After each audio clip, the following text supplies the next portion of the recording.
옛날 아주 먼 옛날에 깊고 깊은 상월자기에 사시사철 맑은 물이 흐르고 뒷산에는 울창한 소나무 숲이 병풍처럼 둘러쳐진 평화로운 마을이 하나 있었습니다.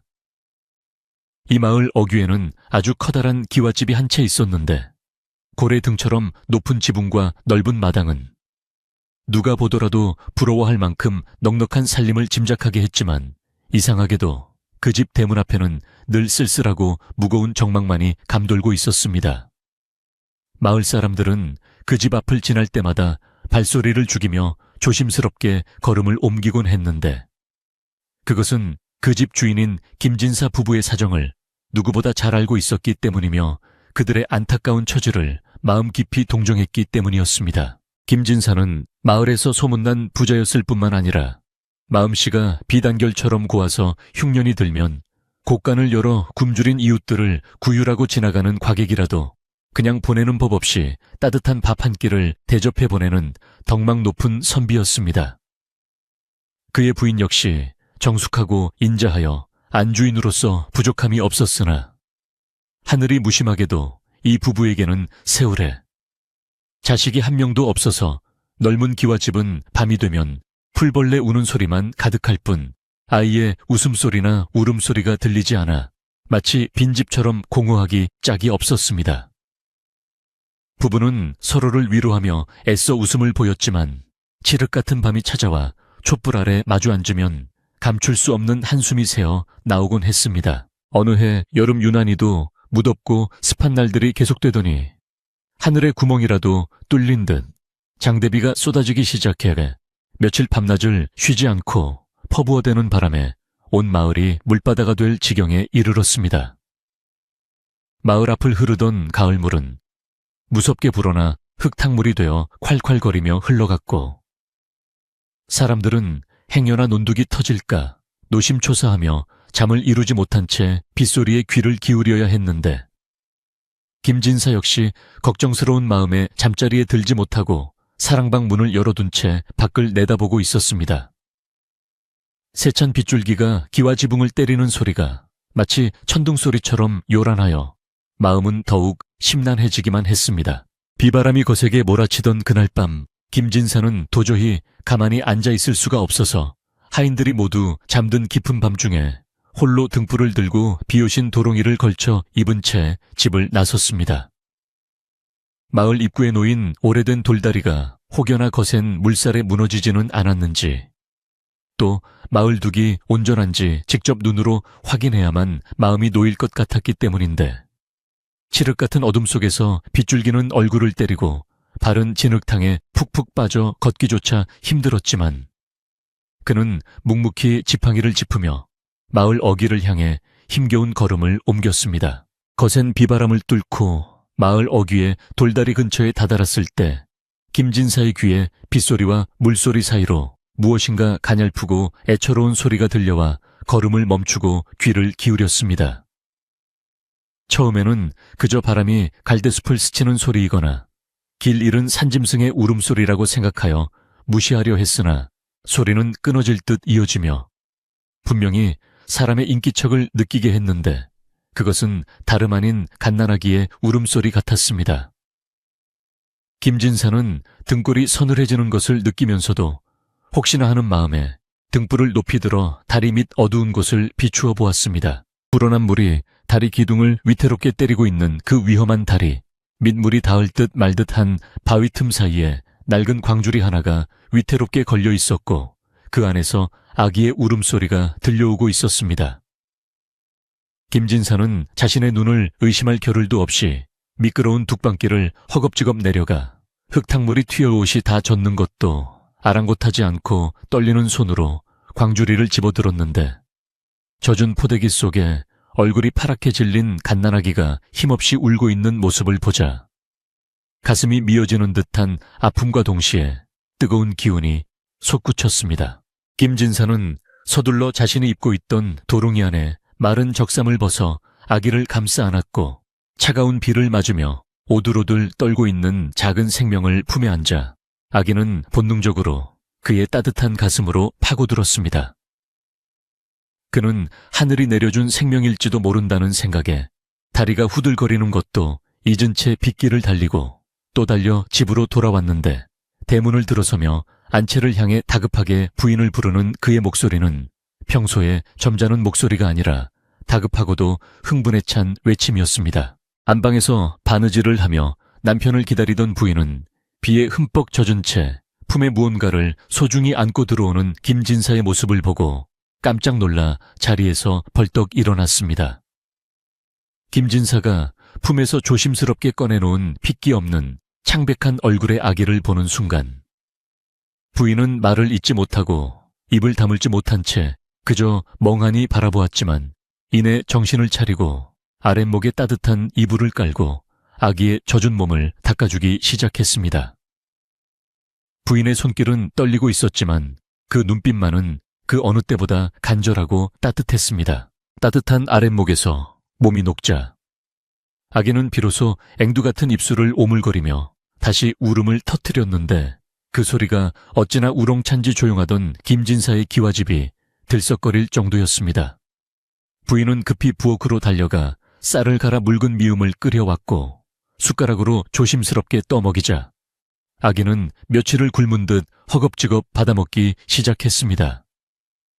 그 모습을 바라보는 김진사 부부의 눈에는 어느새 뜨거운 눈물이 고여 흘러내리고 있었는데 그것은 단순한 연민의 눈물이 아니라 오랫동안 기다려온 간절한 소망이 이루어진 듯한 벅찬 감동의 눈물이었습니다. 그날 밤 김진사 부부는 아기의 머리맡을 지키며 밤을 꼬박 새웠는데 신기하게도 아기가 들어온 후 며칠 동안이나 계속되던 장대비가 거짓말처럼 뚝 그치고 구름 사이로 맑은 달이 얼굴을 내밀었습니다. 김진사는 잠든 아기의 평온한 얼굴을 바라보며 부인에게 말하기를 비록 다리 밑에서 주워온 아이지만 하늘이 우리 부부의 정성을 룩히 여겨 내려주신 귀한 자식이니 친자식보다 더 귀하게 키우자고 다짐했습니다.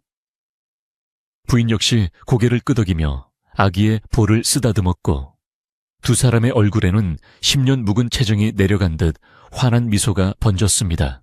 다음 날 아침 맑게 갠 하늘 아래 눈부신 햇살이 김진사의 집 마당을 가득 채웠고 부부는 아이의 이름을 무엇으로 지을지 고심한 끝에 복을 불러오는 아이라는 뜻으로 복동이라 짓기로 하였습니다.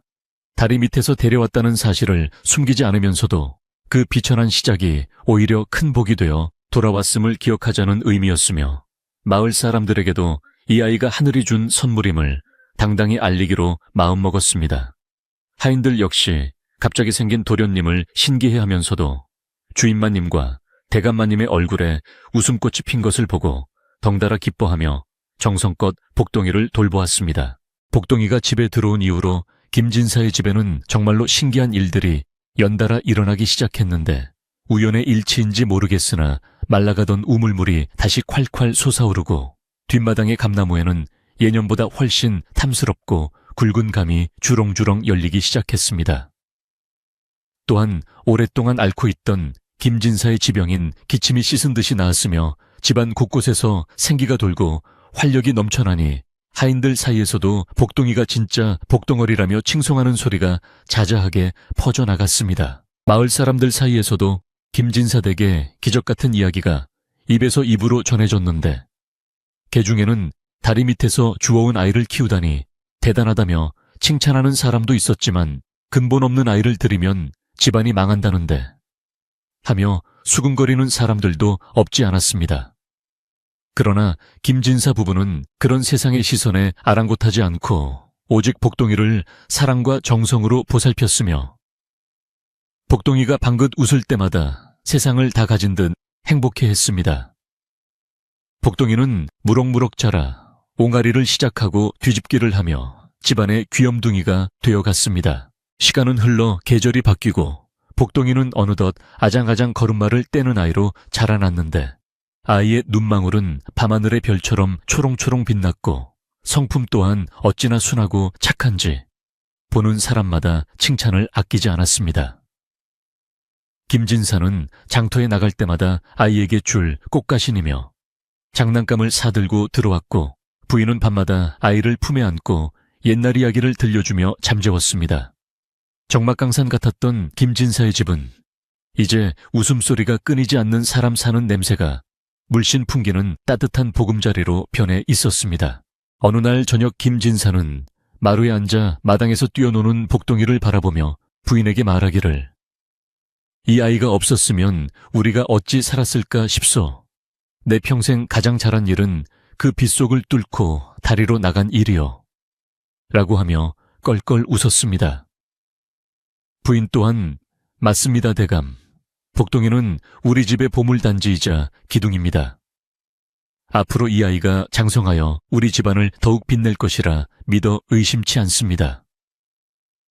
라고 화답하며 흐뭇한 미소를 지었습니다. 부부는 복동이로 인해 노년의 삶이 이토록 풍요로워질 줄은 꿈에도 몰랐던 것입니다. 복동이는 자라면서 단순히 귀여움만 받는 것이 아니라 어린 나이에도 불구하고 하인들이 일하는 것을 보면 고사리 같은 손으로 도우려 하고 맛있는 것이 생기면 먼저 부모님 입에 넣어드리는 등 효심이 지극하여 마을의 효자라는 소문까지 나게 되었습니다.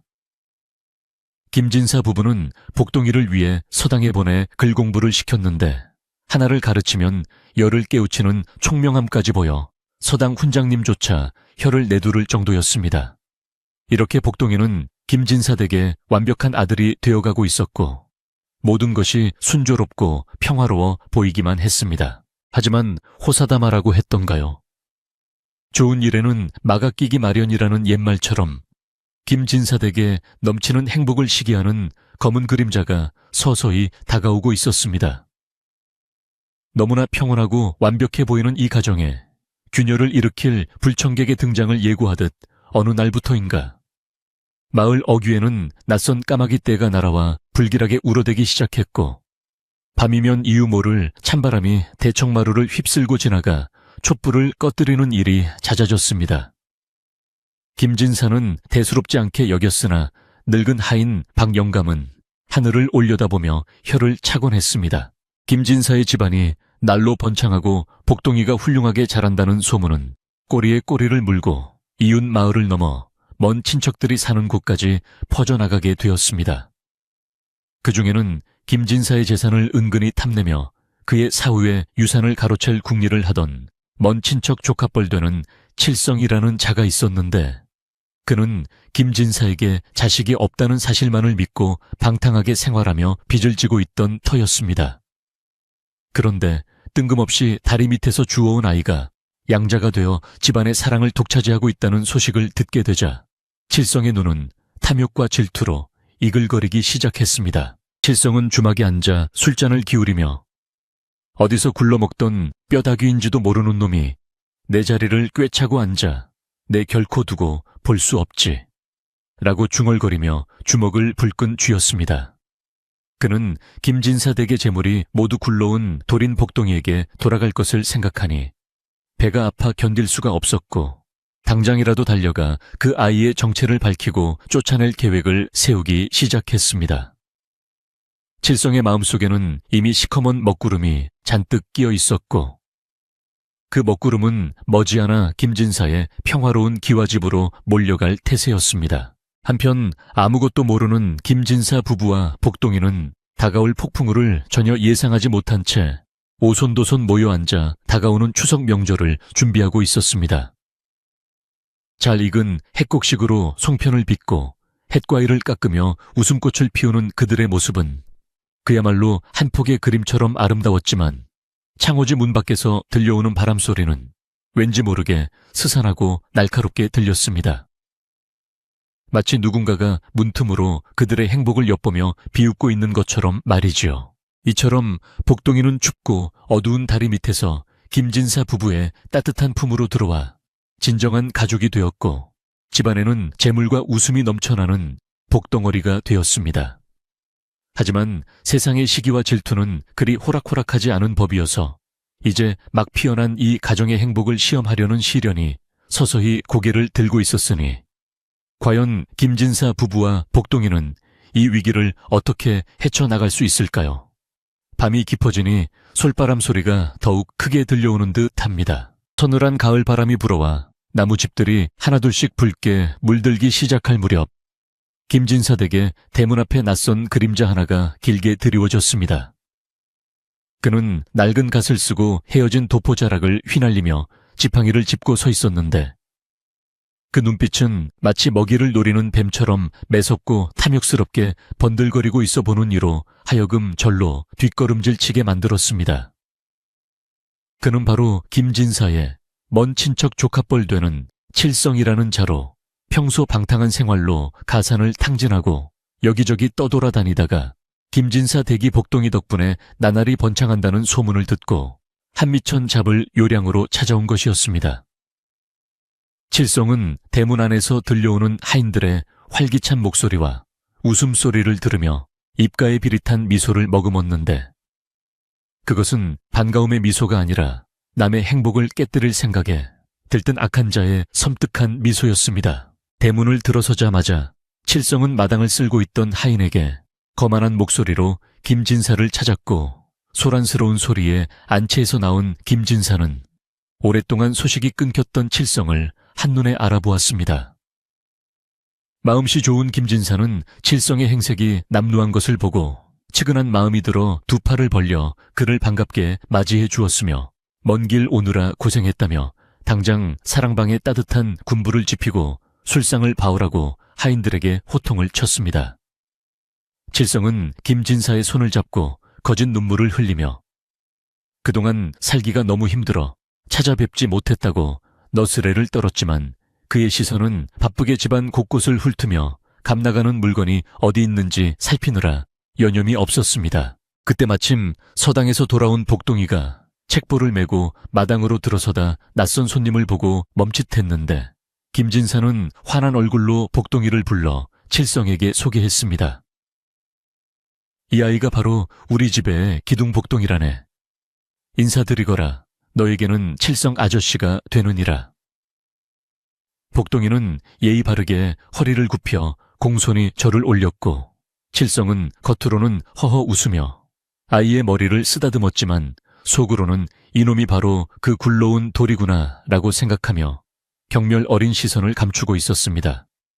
복동이는 칠성의 손길에서 왠지 모를 차가움과 거부감을 느꼈지만 아버지의 손님이라 여기고 애써 밝은 미소를 지어 보였습니다. 칠성이 김진사 댁에 머물게 되면서 평화롭던 집안 분위기는 조금씩 묘하게 변해가기 시작했는데 그는 낮에는 김진사 옆에 딱 붙어서 온갖 아양을 떨며 비위를 맞추다가도 김진사가 자리를 비우면 하인들을 모아놓고 은근슬쩍 복동이 험담을 늘어놓곤 했습니다.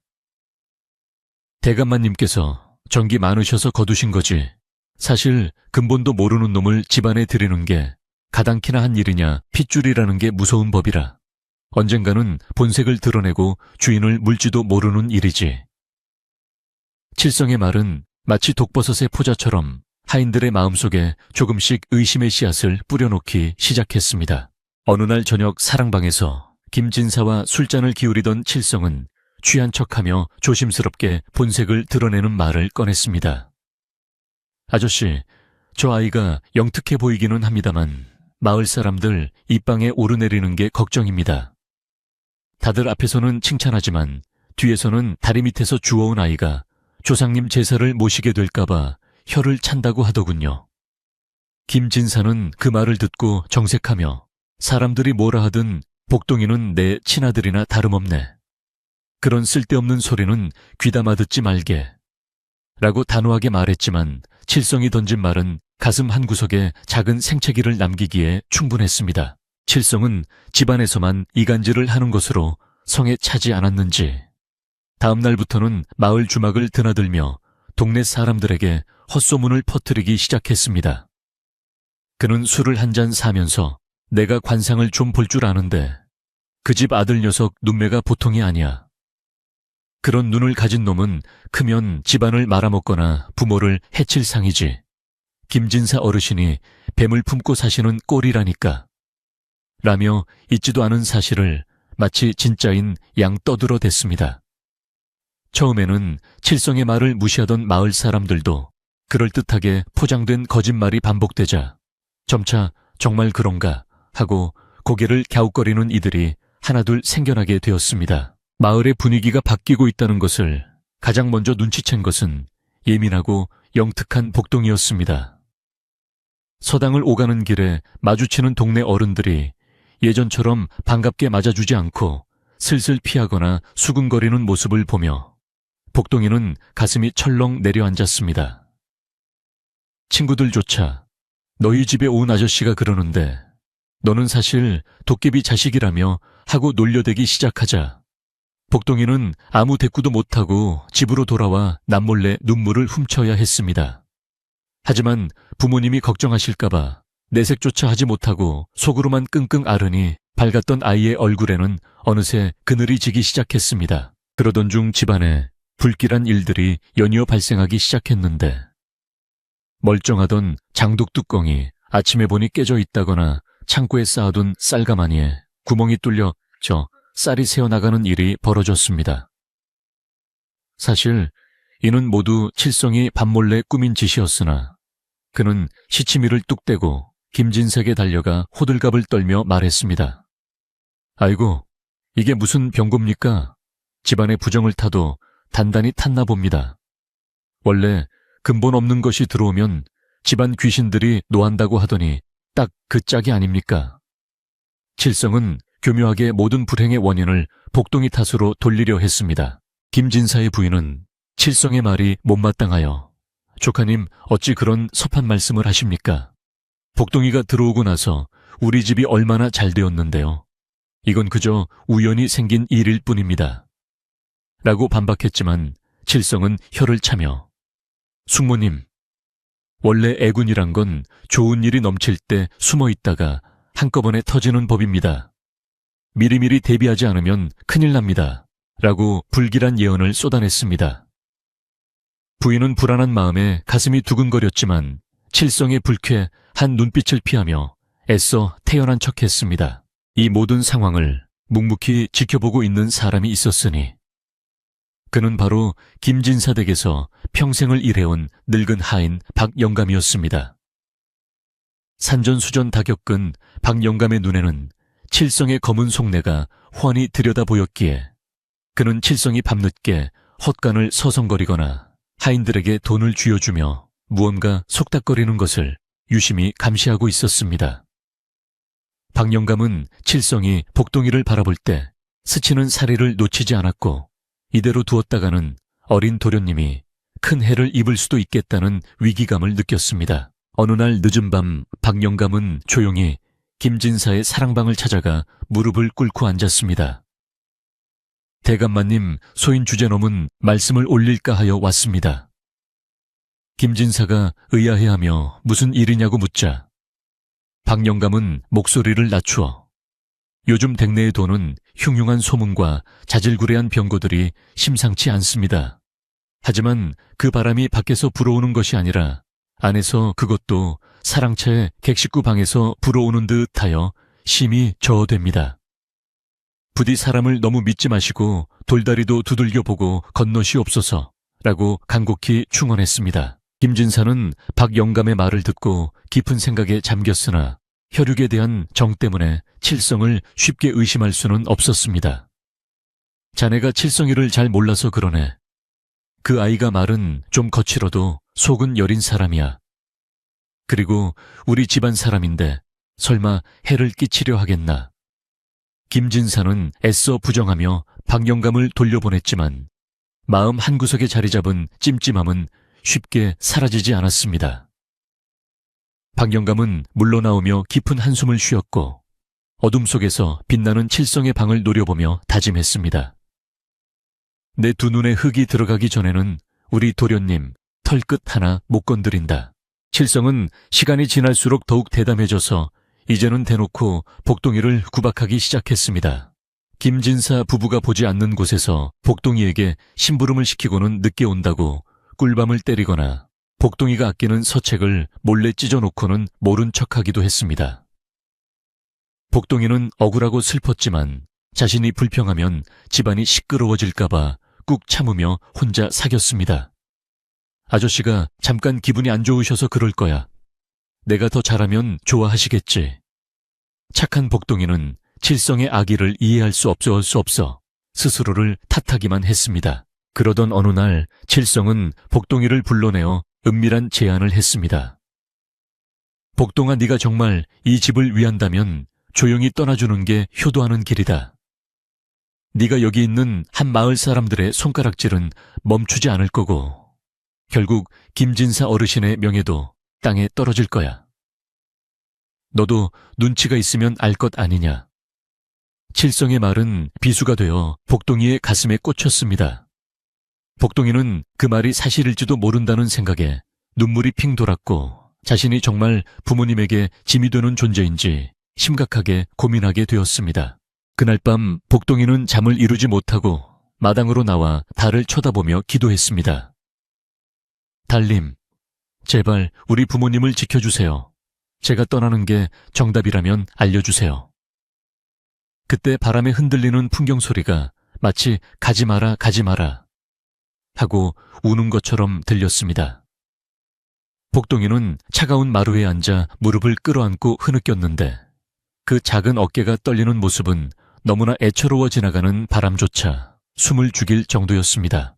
한편 칠성은 자신의 계획이 순조롭게 진행되고 있다고 믿고 회심의 미소를 지었습니다. 복동이의 길을 꺾어 놓았으니 이제 결정적인 한 방만 있으면 그를 내쫓고 자신이 양자 자리를 차지하거나 재산을 가로챌 수 있을 것이라 확신했습니다. 그는 다가오는 마을 잔칫날을 거사일로 잡고 그날 복동이에게 도둑 누명을 씌워 만신창이로 만들 흉계를 꾸미기 시작했습니다.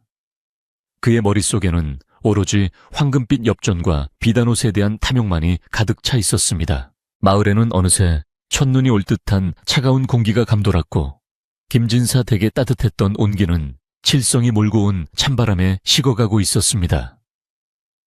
하인들 사이에서도 파벌이 갈려 칠성에게 붙은 자들은 복동이를 무시하고 박영감 편의 선자들은 복동이를 감싸느라 집안 분위기는 살얼음판을 걷는 듯 위태로웠습니다. 김진사는 영문도 모른 채 왠지 모르게 서먹해진 집안 공기에 답답함을 느끼며 자주 마른 기침을 토해냈습니다. 이런 상황 속에서도 복동이는 아침 일찍 일어나 마당을 쓸고 부모님의 안부를 묻는 일을 거르지 않았습니다. 칠성이 아무리 괴롭혀도 그의 타고난 선한 성품은 변하지 않았고 오히려 시련 속에서 더욱 단단해지고 있었습니다. 박영감은 그런 복동이를 보며 도련님, 조금만 참으십시오. 진실은 반드시 밝혀지는 법입니다. 라고 속삭이며 위로했지만 다가오는 먹구름을 막기에는 역부족으로 보였습니다. 운명의 그날이 다가오고 있었습니다. 칠성은 장터에서 몰래 비소 독양을 조금 구해오고 김진사가 아끼는 옥지환 가락지를 눈여겨보았습니다. 그는 복동이의 방에 이 물건들을 숨겨두고 사람들 앞에서 망신을 줄 계획을 세웠는데 그 치밀하고 악독한 계획은 누가 들어도 치를 떨만한 것이었습니다. 칠성은 자신의 방에서 낄낄거리며 혼잣말을 했습니다. 굴러온 돌이 박힌 돌을 뺀다고 천만에 박힌 돌이 굴러온 돌을 부숴버리는 걸 보여주마. 마을 사람들은 김진사 댁에서 뭔가 큰일이 터질 것 같다는 예감을 하며 수군거렸습니다. 까치들이 요란하게 울어대고 밤마다 개들이 짖어대는 통에 마을 전체가 뒤숭숭했습니다. 과연 칠성의 악랄한 계획은 성공할 것인가? 아니면 하늘이 복동이를 도울 것인가? 바람 앞의 등불처럼 위태로운 복동이의 운명은 한치 앞을 알 수 없는 안개 속으로 빠져들고 있었습니다. 김진사는 밤새 뒤척이다 꿈을 꾸었는데 꿈속에서 돌아가신 아버님이 나타나 탁한 물을 퍼내지 않으면 맑은 물까지 썩는다는 알 수 없는 말씀을 남기고 사라지셨습니다. 잠에서 깬 김진사는 식은땀을 흘리며 불길한 예감에 몸을 떨었습니다. 이것은 단순한 개꿈일까? 아니면 조상님이 보내는 경고일까? 그는 떨리는 손으로 물 한 사발을 들이켰지만 목타는 갈증은 가시지 않았습니다. 칠흑 같은 어둠이 깔린 새벽 칠성은 모두가 잠든 틈을 타 복동이의 방문을 살며시 열었습니다. 그의 손에는 김진사의 옥지환과 정체불명의 가루약이 들려 있었고 달빛에 비친 그의 얼굴은 악귀와도 같이 흉측했습니다. 그는 자고 있는 복동이의 베개 밑에 물건들을 깊숙이 찔러 넣고는 비열한 웃음을 흘리며 방을 빠져나왔습니다. 이제 날이 밝으면 모든 것이 끝장날 것이라는 확신에 찬 발걸음이었습니다.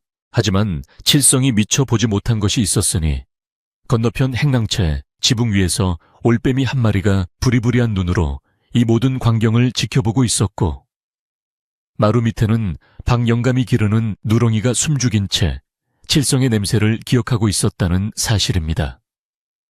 하늘은 무심한 듯 보여도 모든 것을 지켜보고 있으며 인과응보의 수레바퀴는 천천히 그러나 확실하게 돌아가고 있었습니다. 날이 밝았지만 김진사 댁의 아침은 여느 때와 달리 짙은 안개에 휩싸여 한치 앞을 분간하기 어려웠고, 동쪽 하늘에는 시커먼 먹구름이 잔뜩 끼어 있어 금방이라도 비를 뿌릴 듯한 을씨년스러운 날씨였습니다. 밤새 잠을 설친 김진사는 무거운 몸을 이끌고 일어나 세수를 하려 했으나 왠지 모르게 가슴이 답답하고 뒷목이 뻣뻣해져 오는 것을 느꼈는데, 그것은 마치 불길한 일이 닥쳐올 것임을 예고하는 몸의 신호와도 같았습니다. 그는 불안한 마음을 진정시키려 애쓰며 의관을 정제하고 조상님의 위패가 모셔진 사당에 문안을 드리려 했으나 방문을 나서자마자 마당 한가운데서 들려오는 하인들의 웅성거리는 소리에 발걸음을 멈추어야 했습니다.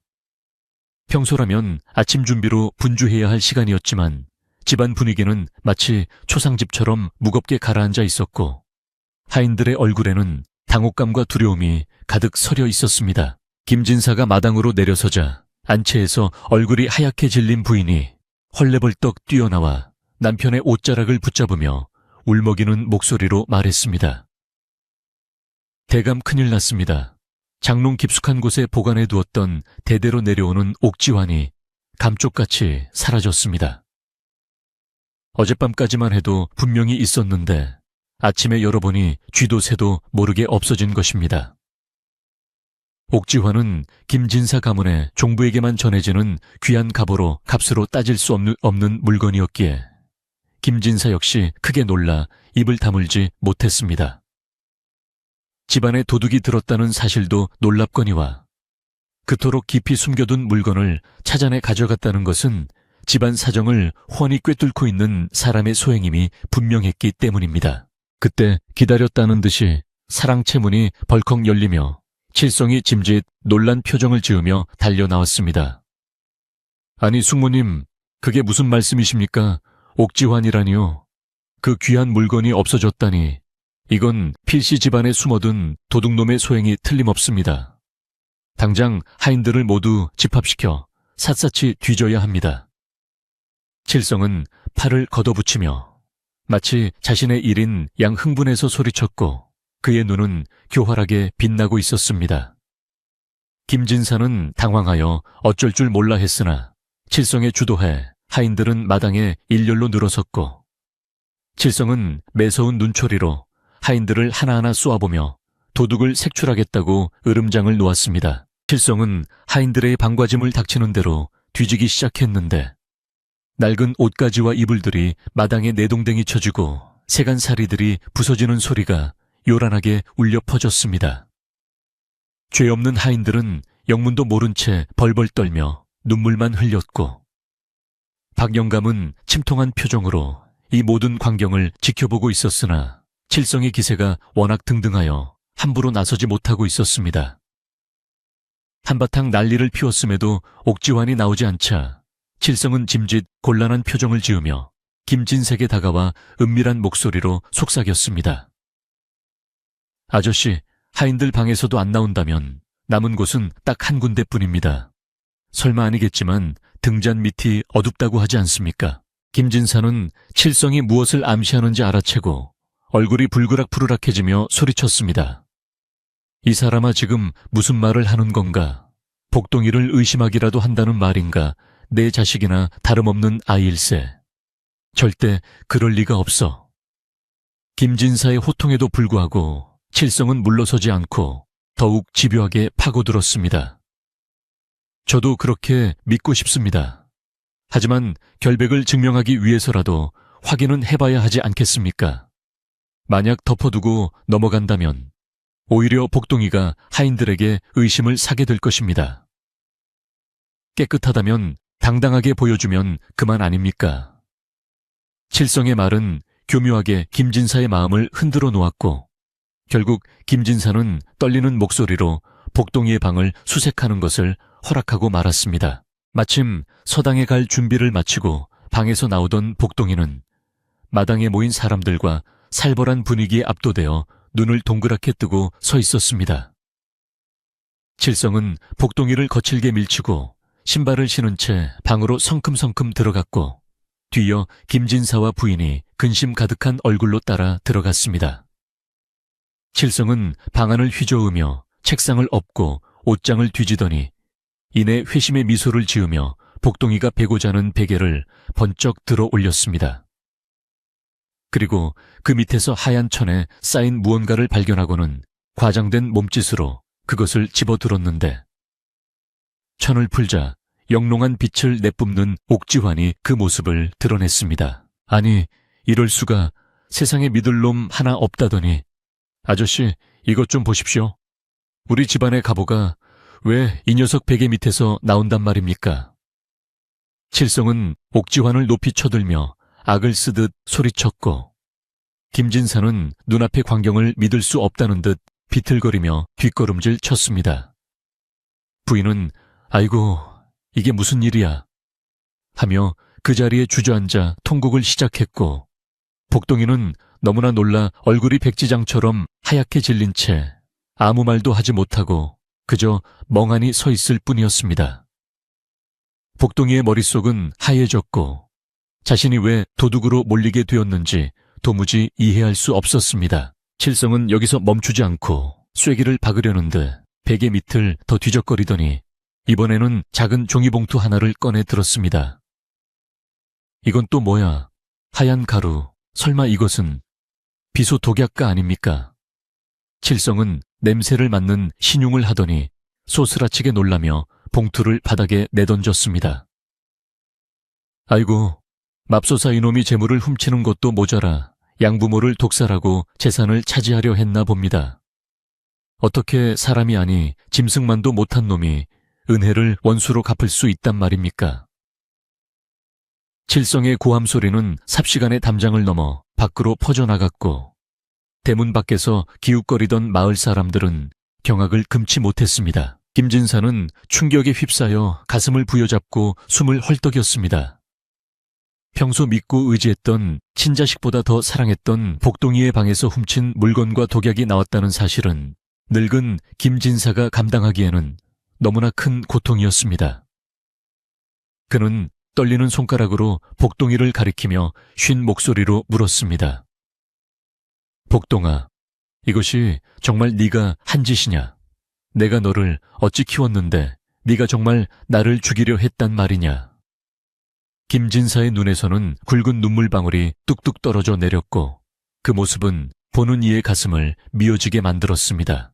복동이는 그제야 정신을 차리고 김진사의 바짓가랑이를 붙잡고 무릎을 꿇으며 울부짖었습니다. 아버님 아닙니다. 저는 결코 그런 짓을 하지 않았습니다. 옥지환이 왜 거기에 있었는지, 저 가루가 무엇인지 저는 정말 모릅니다. 믿어주세요. 아버님, 제발 믿어주세요. 복동이의 절규는 처절했으나 이미 눈앞에 드러난 증거들은 너무나 명백해 보였습니다. 칠성은 복동이를 발로 차며 이 능청스러운 놈 증거가 이렇게 나왔는데도 오리발을 내밀어 관에 넘겨서 곤장을 맞아야 정신을 차리겠구나 라고 윽박질렀습니다. 마당에 모여든 마을 사람들은 저런 천하의 불효막심한 놈을 보았나. 검은 머리 짐승은 거두지 말라더니 옛말 틀린 게 하나도 없어. 다리 밑에서 주워온 근본은 어쩔 수 없구먼이라며 혀를 차고 수근거렸습니다. 칠성이 퍼뜨려 놓은 소문 때문에 사람들은 이미 복동이를 의심하고 있었고 이번 사건은 그들의 의심을 확신으로 바꿔놓기에 충분했습니다.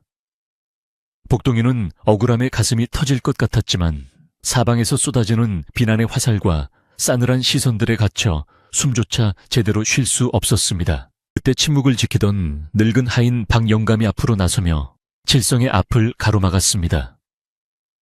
박영감은 평소의 온화한 모습과는 달리 매서운 눈빛으로 칠성을 노려보며 낮고 힘있는 목소리로 말했습니다.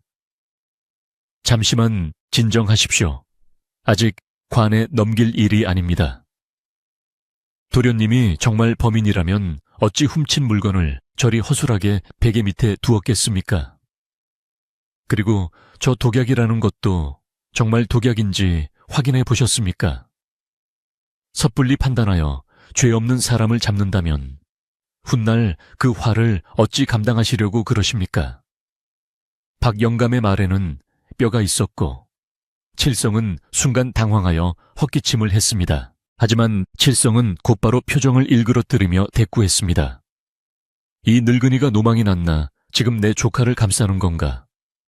내 놈도 한통속이냐? 증거가 이렇게 차고 넘치는데 무슨 헛소리야? 칠성은 더욱 길길이 날뛰며 분위기를 몰아갔고 충격과 배신감에 몸을 가누지 못하던 김진사는 결국 으윽 하는 외마디 비명과 함께 바닥으로 쓰러지고 말았습니다. 극심한 스트레스와 충격이 노쇠한 심장에 무리를 준 것이었습니다.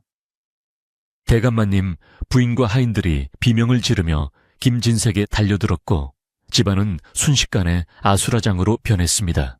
김진사는 의식을 잃은 채 방으로 옮겨졌고 마을 의원이 급히 달려왔으나 고개를 가로저으며 맥이 너무 약하고 기력이 쇠하여 오늘 밤을 넘기기 힘들지도 모르겠습니다. 마음의 준비를 하시는 게 좋겠습니다. 라는 청천벽력 같은 진단을 내렸습니다. 집안은 통곡 소리로 가득 찼고 칠성은 이 혼란을 틈타 이게 다 저 불길한 놈 때문이다. 당장 저놈을 광에 가두어라 라고 소리쳤습니다. 하인들은 칠성의 서슬 퍼런 명령에 어쩔 수 없이 복동이를 끌고 갔고 복동이는 끌려가면서도 아버님 을 목 놓아 불렀습니다. 차가운 광에 갇힌 복동이는 어둠 속에서 하염없이 눈물을 흘렸습니다. 자신의 억울함보다는 쓰러지신 아버지 걱정에 가슴이 찢어질 듯 아팠습니다.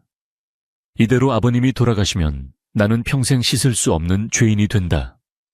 어떻게든 아버님을 살려야 해. 복동이는 문득 서당 훈장님에게서 들었던 이야기를 떠올렸습니다. 깊은 산속 절벽 끝에 자라는 천년초라는 약초가 죽어가는 사람도 살린다는 전설 같은 이야기였습니다. 비록 호랑이가 나오고 길이 험해 아무도 가지 않는 곳이라 했지만 복동이에게는 두려움보다 아버지를 살려야 한다는 일념이 더 컸습니다. 그날 밤 비바람이 다시 몰아치기 시작했습니다. 복동이는 낡은 문틈을 통해 박영감이 몰래 넣어준 주먹밥을 발견했습니다. 그리고 밖에서 박영감의 작은 속삭임이 들렸습니다. 도련님, 뒷문 빗장을 살짝 열어두었습니다. 지금 칠성이 놈은 술에 취해 자고 있으니 피하십시오. 제가 어떻게든 시간을 벌어보겠습니다. 박영감은 복동이의 결백을 믿고 있었고 그가 도망칠 수 있도록 도운 것이었습니다. 하지만 복동이는 도망치는 대신 결연한 표정으로 주먹을 쥐었습니다. 도망가는 게 아니야. 약초를 구해올 거야. 내 손으로 아버님을 살리고 누명을 벗을 거야. 복동이는 비바람을 뚫고 캄캄한 밤길을 달리기 시작했습니다. 진흙탕에 넘어지고 가시덤불에 옷이 찢겨나갔지만 그는 멈추지 않았습니다. 마을 뒤편의 험준한 산은 마치 거대한 괴물처럼 입을 벌리고 있었고 천둥소리는 으르렁거리는 짐승의 울음소리 같았습니다. 평소라면 겁에 질려 엄두도 못 낼 길이었지만 효심으로 무장한 복동이에게는 그 어떤 것도 장애물이 되지 못했습니다. 그의 눈빛은 칠흑 같은 어둠 속에서도 횃불처럼 타올랐습니다. 한편 칠성은 자신의 계획대로 김진사가 쓰러지고 복동이가 갇히자 승리에 도취하여 술잔을 기울이고 있었습니다. 이제 늙은이가 죽으면 재산은 다 내 것이야. 그 꼬맹이는 내일 관에 넘겨버리면 그만이고. 그는 탐욕스러운 웃음을 흘리며 잠이 들었지만 박영감은 잠들지 않고 마당 한구석에 있는 누렁이의 밥그릇 주변을 살피고 있었습니다. 그리고 그곳에서 칠성이 흘린 것으로 보이는 옥지환을 쌌던 천조각과 비슷한 헝겊을 발견하고는 소중히 품에 갈무리했습니다. 다음 날 아침 광이 비어있다는 사실이 알려지자 칠성은 길길이 날뛰며 그놈이 죄를 인정하고 야반도주했다. 내 그럴 줄 알았지. 당장 추노꾼을 풀어 잡아와야 한다. 고소리쳤습니다. 마을 사람들도 복동이가 도망갔다는 소식에 역시 찔리는 게 있으니 도망갔겠지 라며 혀를 찼습니다. 하지만 병석에 누운 부인은 희미한 의식 속에서도 우리 복동이는 그럴 아이가 아니다. 분명 이유가 있을 게야 라며 눈물을 흘렸습니다. 부인의 믿음은 헛된 것이 아니었으나 지금 상황은 복동이에게 너무나 불리하게 돌아가고 있었습니다. 산속 깊은 곳 복동이는 깎아지른 절벽 앞에 서 있었습니다. 비에 젖은 바위는 미끄럽고 아래는 천길 낭떠러지였지만 저 멀리 바위 틈에서 신비로운 빛을 내는 약초 한 뿌리가 보였습니다. 저것만 있으면 아버님을 살릴 수 있어.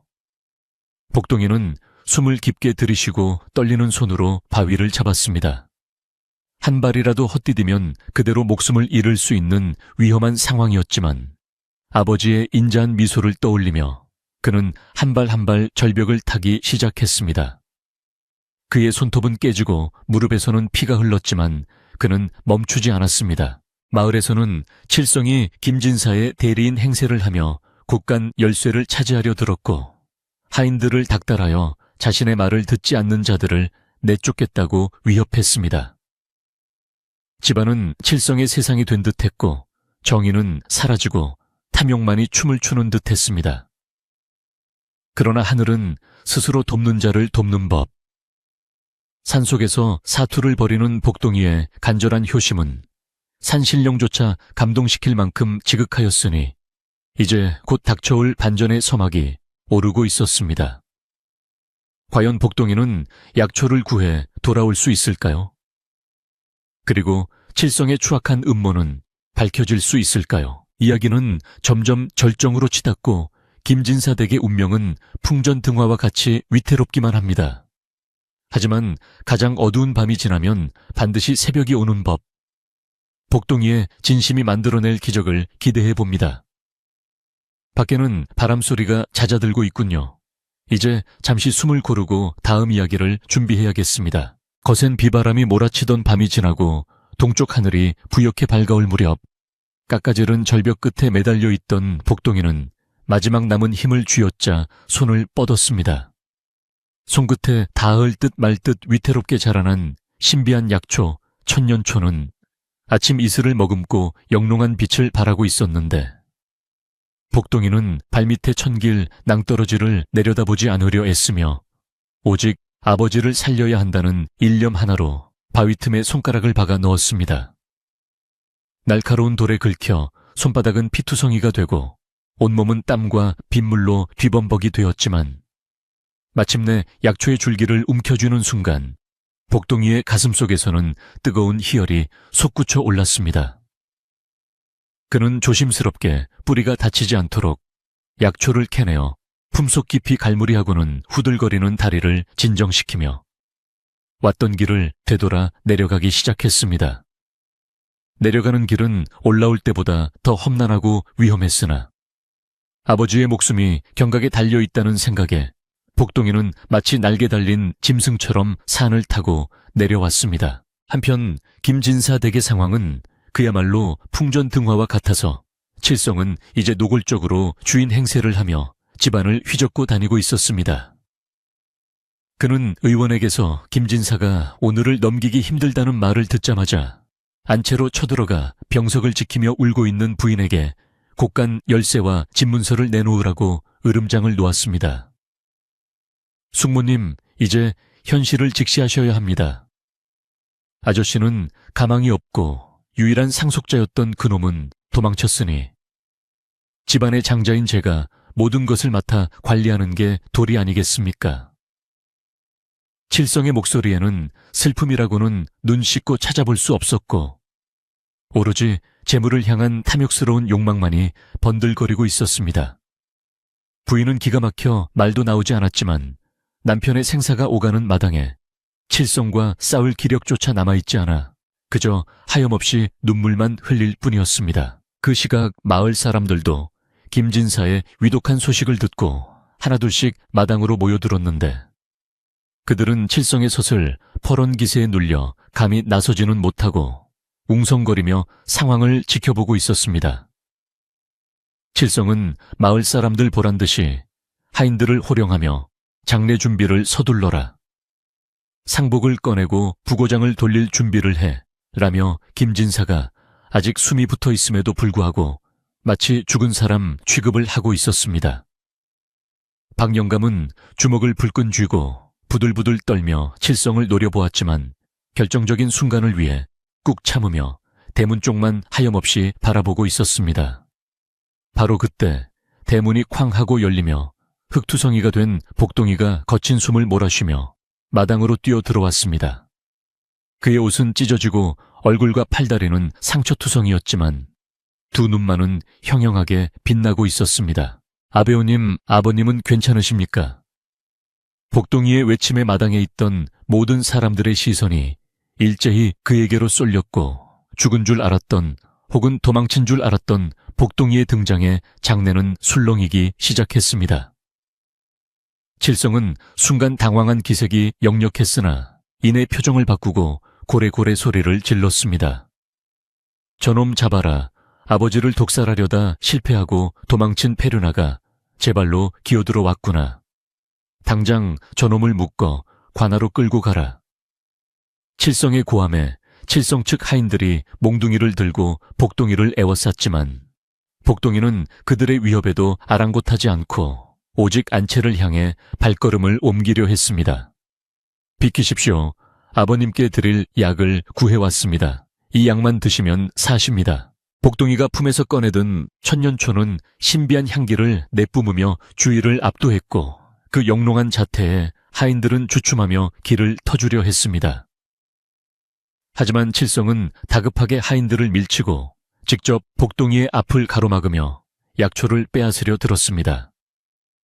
이놈이 어디서 독풀을 뜯어와서 또다시 아버님을 해치려 드느냐. 내 눈에 흙이 들어가기 전에는 절대 안 된다. 칠성은 복동이의 멱살을 잡고 흔들며 약초를 땅에 패대기 치려 했고 복동이는 약초를 지키기 위해 필사적으로 몸부림쳤습니다. 힘없는 소년과 탐욕에 눈먼 어른의 몸싸움은 보는 이들의 마음을 조마조마하게 만들었고 마을 사람들은 저러다 약초가 상하면 어쩌나 하며 발을 동동 구를 뿐이었습니다. 바로 그 순간 그 손 놓지 못할까 하는 천둥 같은 호통 소리가 들려왔으니 침묵을 지키던 박영감이 마침내 앞으로 나서며 칠성의 팔을 낚아챈 것이었습니다. 박영감은 평소의 구분 등은 온데간데 없이 꼿꼿한 자세로 서서 칠성을 매섭게 쏘아보며 말했습니다. 하늘이 무섭지도 않으십니까? 도련님이 목숨 걸고 구해온 저 약초가 진짜인지 가짜인지는 의원님께 여쭤보면 될 일입니다. 만약 저 약을 먹고 대감마님이 깨어나신다면 그때는 당신이 무슨 말을 할 수 있겠소? 박영감의 기백에 눌린 칠성은 엉겁결에 손을 놓았고 그 틈을 타 복동이는 안채로 질주하여 들어갔습니다. 의원은 복동이가 가져온 약초를 보고 눈이 휘둥그레지며 이건 전설 속의 천년초가 아닙니까? 이것이라면 대감마님을 살릴 수 있습니다. 라고 외쳤습니다. 복동이는 떨리는 손으로 약초를 지식여 즙을 내었고 의원의 도움을 받아 의식 없는 김진사의 입에 조심스럽게 흘려 넣었습니다. 방 안에는 숨소리조차 들리지 않을 만큼 팽팽한 긴장감이 감돌았고 부인은 두 손을 모아 간절히 기도했습니다.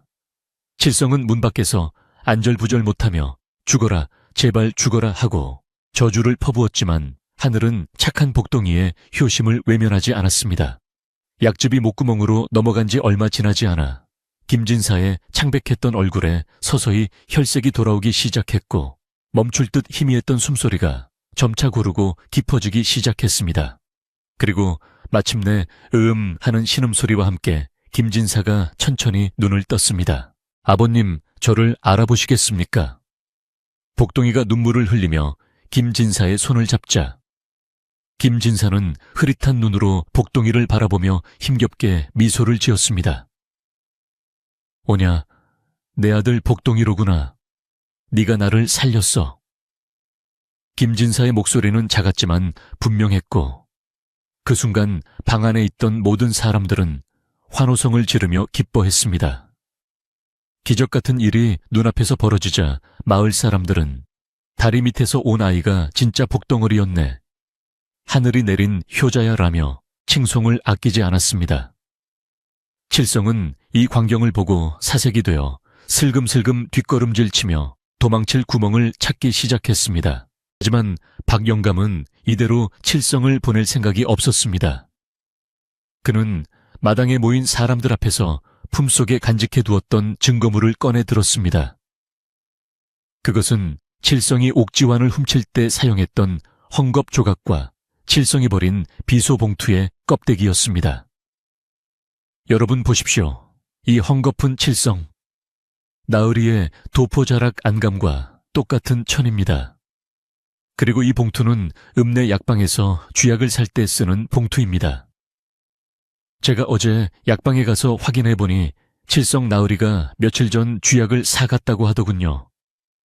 도련님 방에서 나온 하얀 가루는 독약이 아니라 칠성 나으리가 도련님을 모함하기 위해 바꿔치기한 밀가루였습니다. 진짜 독약은 칠성 나으리가 가지고 있었던 겁니다.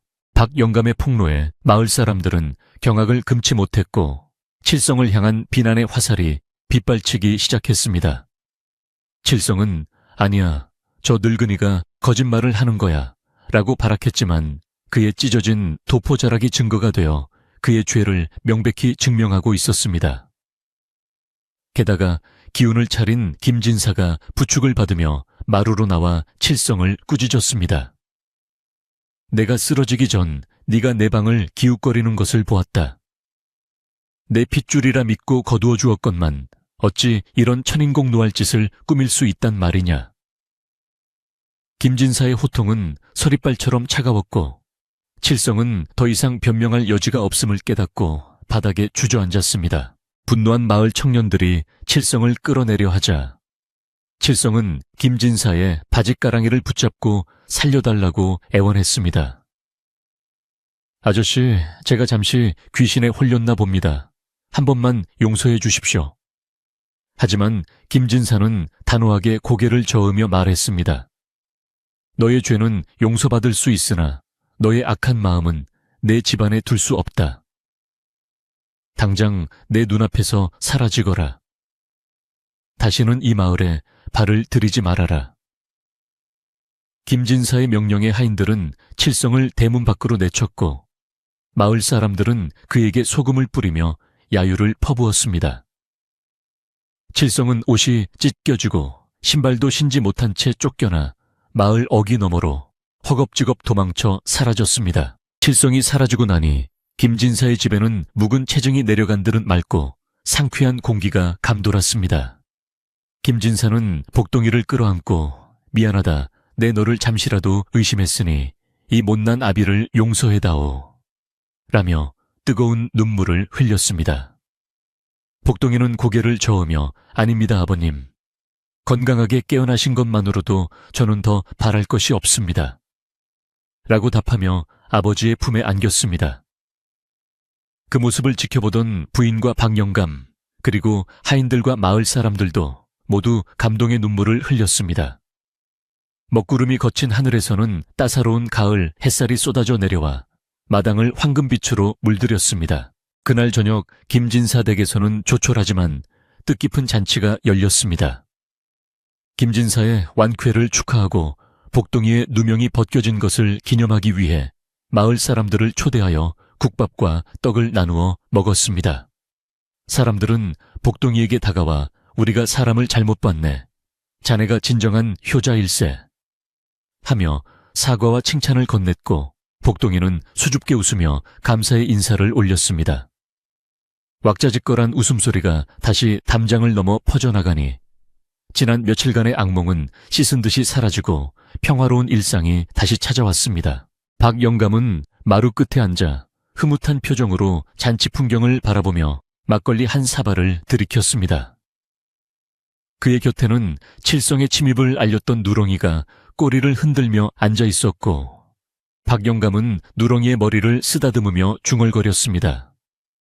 그래, 역시 뿌린 대로 거두는 법이지. 우리 도련님이 복덩어리가 맞았어. 밤이 깊어가도록 김진사 댁의 불빛은 꺼질 줄 몰랐고, 사람들의 정겨운 이야기 소리는 가을 밤바람을 타고 멀리 퍼져나갔습니다. 복동이는 어머니가 깎아주는 햇배를 받아먹으며 그 어느 때보다 달콤하고 편안한 행복을 느꼈습니다. 이로써 집안을 위협하던 검은 그림자는 완전히 물러갔고, 진실은 밝혀졌으며 가족의 사랑은 시련을 통해 더욱 단단해졌습니다.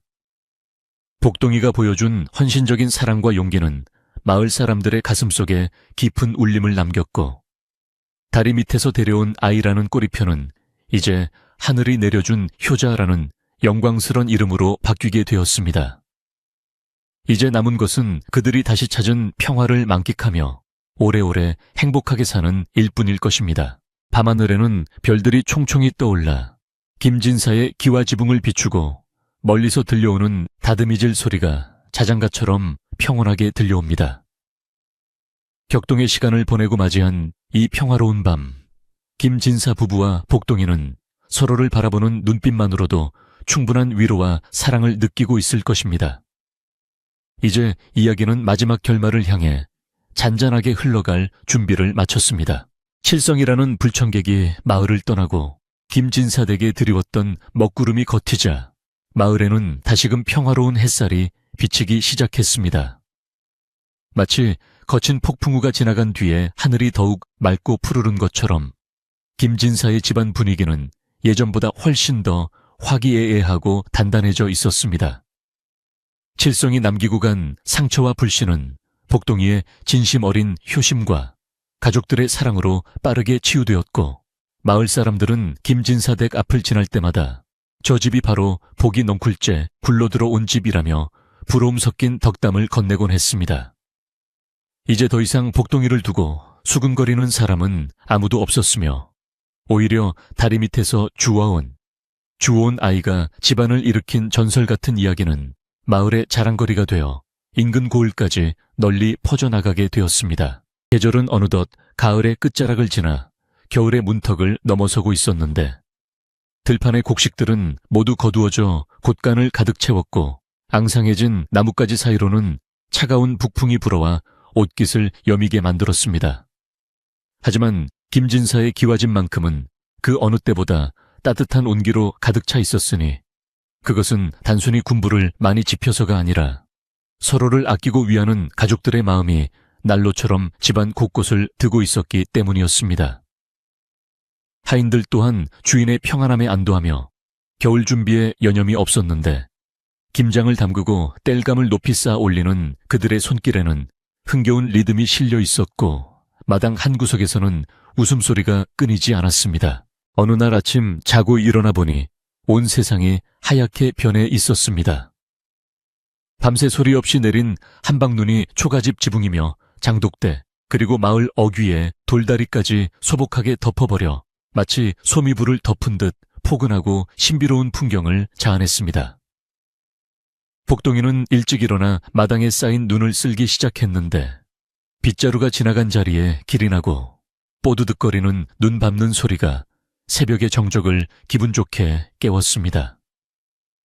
이제는 훌쩍 자라 의젓한 청년의 티가 나는 복동이의 어깨 위로 아침 햇살이 부서져 내렸고, 그 모습을 사랑방 문틈으로 지켜보던 김진사는 흐뭇한 미소를 지으며 따뜻한 차 한 잔을 들이켰습니다. 김진사는 건강을 완전히 회복한 후 집안의 대소사를 점차 복동이에게 맡기기 시작했습니다. 복동이는 서당 공부를 통해 익힌 지식과 타고난 성실함을 바탕으로 집안 살림을 알뜰살뜰 보살폈는데, 소작인들을 대할 때는 너그럽게 베풀고 상인들과 거래할 때는 셈이 정확하여 누구 하나 불만을 가지는 이가 없었습니다. 예전에는 다리 밑에서 온 아이라며 무시하던 소작인들도 이제는 복동이를 작은 주인어른이라 부르며 진심으로 존경하고 따랐습니다. 복동이는 지위가 높아졌음에도 결코 거만해지는 법이 없었고 길에서 만나는 어르신들에게는 항상 허리를 굽혀 인사하며 겸손을 잃지 않았습니다. 겨울이 깊어지면서 마을 사람들의 농한기가 시작되었고 김진사댁 사랑방은 동네 어른들이 모여 담소를 나누는 사랑방 역할을 톡톡히 하게 되었습니다. 김진사는 마을 사람들에게 따뜻한 술과 안주를 대접하며 지난날 칠성의 이간질에 속아 잠시나마 복동이를 의심했던 이웃들의 미안한 마음을 어루만져 주었습니다. 사람이 살다 보면 눈에 콩깍지가 씌일 때도 있는 법이지요. 다 지나간 일이니 마음에 두지 마십시오. 김진사의 넉넉한 인심에 마을 사람들은 감동했고 복동이의 효행을 칭찬하며 자식 농사는 김진사처럼 지어야 한다는 말이 유행어처럼 번졌습니다. 그러던 중 설날이 다가오자 김진사 댁은 명절 준비로 분주해졌습니다.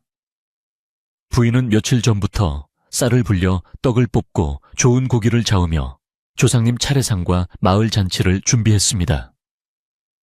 복동이 역시 장터에 나가 어머니가 필요로 하는 물건들을 꼼꼼히 챙겨왔는데 그가 장터에 나타나면 상인들이 서로 좋은 물건을 주려고 앞다투어 불렀습니다. 복동 도련님, 입에 좀 가져가시오. 물이 아주 많고 답니다. 복동이는 웃으며 값을 치르고 덤으로 받은 물건들은 가난한 이웃들에게 슬그머니 나누어주고 돌아오곤 했습니다. 그의 선행은 소리 없이 퍼져나가 마을 전체를 훈훈하게 만들었습니다. 설날 아침 김진사댁 대청마루에는 정성스럽게 차린 차례상이 놓였고 김진사와 복동이는 경건한 마음으로 조상님께 절을 올렸습니다.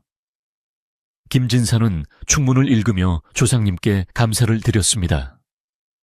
조상님의 음덕으로 귀한 아들 복동이를 얻어 집안이 번창하고 화목해졌으니 이보다 더 큰 복이 어디 있겠습니까? 부디 저희 가족을 굽어 살피시어 대대손손 평안하게 하소서. 복동이도 마음속으로 다짐했습니다.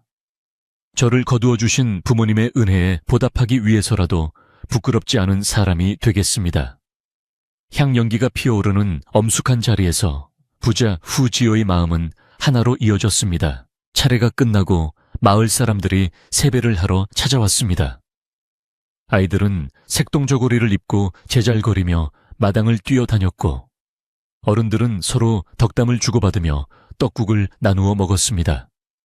김진사는 찾아오는 아이들에게 세뱃돈을 넉넉히 쥐어주며 복동이 형처럼 훌륭한 사람이 되어라 라고 격려했습니다.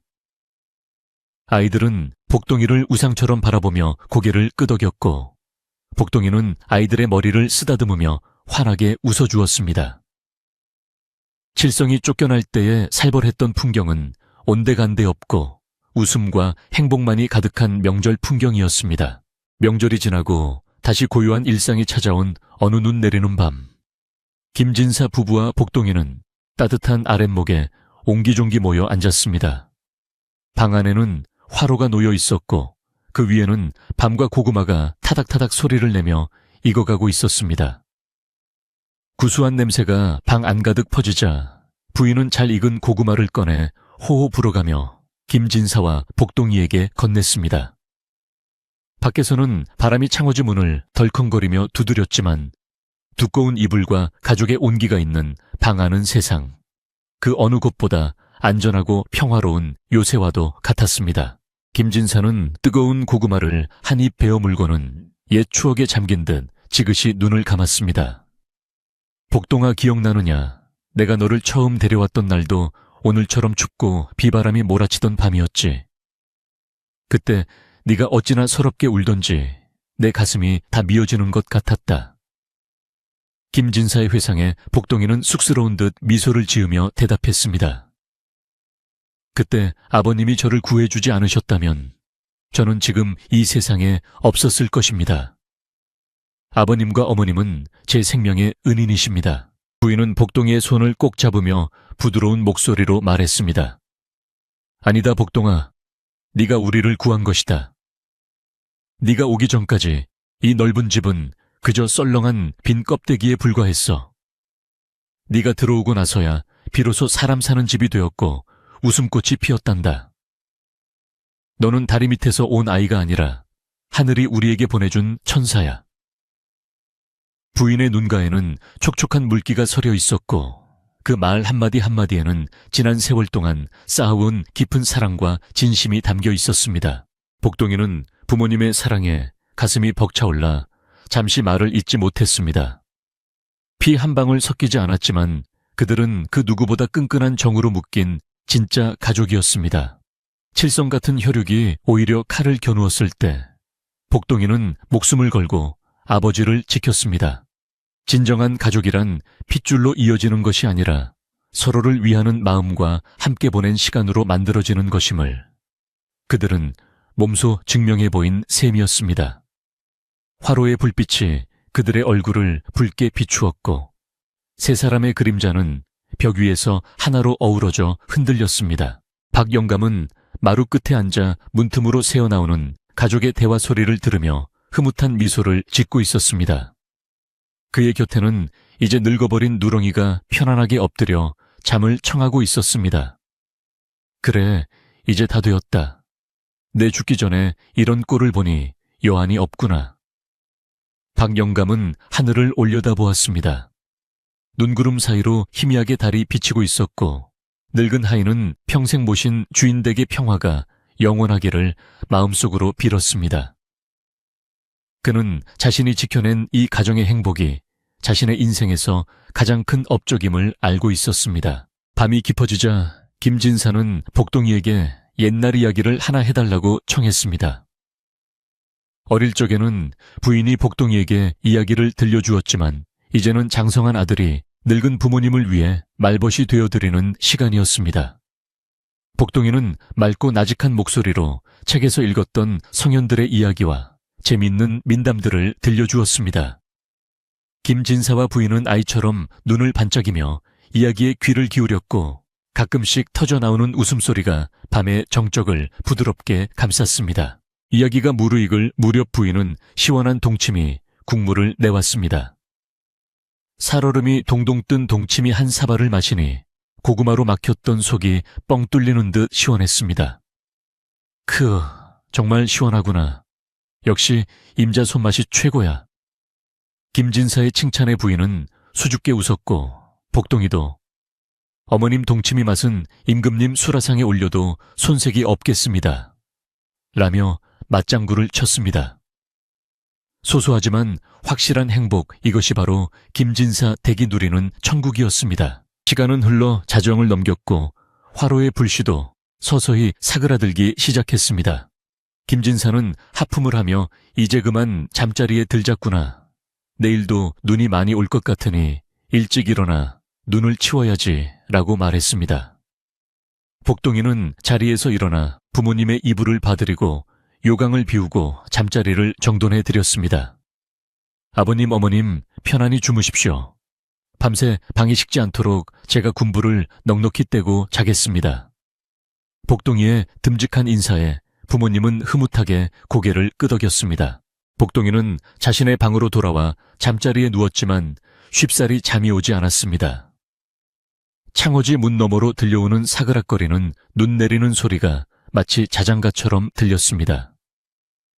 그는 베개에 머리를 파묻고 지난 날들을 회상해 보았습니다. 차가운 다리 밑에서의 울음소리 따뜻했던 아버지의 품 짓궂었던 칠성의 괴롭힘, 그리고 절벽 위에서 약초를 캐던 순간까지.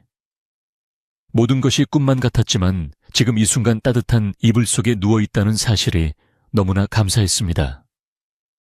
나는 참 복받은 사람이야. 앞으로 더 열심히 살아서 부모님을 기쁘게 해드려야지. 밖에는 여전히 눈이 내리고 있었고 세상의 모든 더러운 것들을 덮어버리려는 듯 하얀 눈은 계속해서 쌓여만 갔습니다.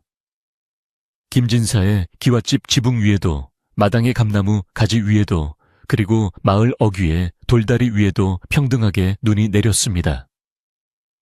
그 눈은 복동이가 처음 발견되었던 그 다리 밑의 차가운 기억조차 따뜻하게 덮어주고 있었습니다. 이제 그 다리는 버려진 아이의 슬픔이 서린 곳이 아니라 귀한 인연이 시작된 축복의 장소로 기억될 것입니다. 김진사 부부의 방에서는 고른 숨소리가 들려오기 시작했습니다. 모든 근심 걱정을 내려놓고 깊은 잠에 빠진 노부부의 얼굴은 더없이 평온해 보였습니다. 복동이도 서서히 눈꺼풀이 무거워지는 것을 느꼈습니다. 따뜻한 아랫목의 온기가 온몸으로 퍼져나가며 나른한 졸음이 몰려왔습니다. 꿈속에서 그는 부모님과 함께 꽃이 만발한 봄날의 들판을 거닐고 있을지도 모릅니다. 아니면 하늘을 나는 용이 되어 집안을 지키는 꿈을 꿀지도 모르지요. 이야기는 여기서 끝을 맺습니다. 다리 밑에서 데려온 아이가 복덩어리가 되어 한 집안을 살리고 진정한 가족의 사랑을 일깨워준 이 기적 같은 이야기는 먼 훗날까지도 마을 사람들의 입에서 입으로 전해지며 추운 겨울밤을 따뜻하게 녹여주는 불씨가 되었습니다. 착한 마음을 가진 사람은 반드시 복을 받고 진심은 언제나 통한다는 단순한 진리가 오늘 밤 여러분의 마음속에도 깊이 새겨지기를 바랍니다. 이제 밤이 아주 깊었습니다. 창밖에 눈 내리는 소리에 귀를 기울여 보세요. 사각사각 세상이 잠드는 소리가 들리시나요? 김진사댁의 따뜻한 아랫목처럼 여러분의 잠자리도 포근하고 안락하기를 바랍니다. 오늘 하루도 수고 많으셨습니다. 부디 근심 걱정은 모두 내려놓으시고 복동이의 행복한 미소를 떠올리며 편안한 꿈 꾸시길 바랍니다.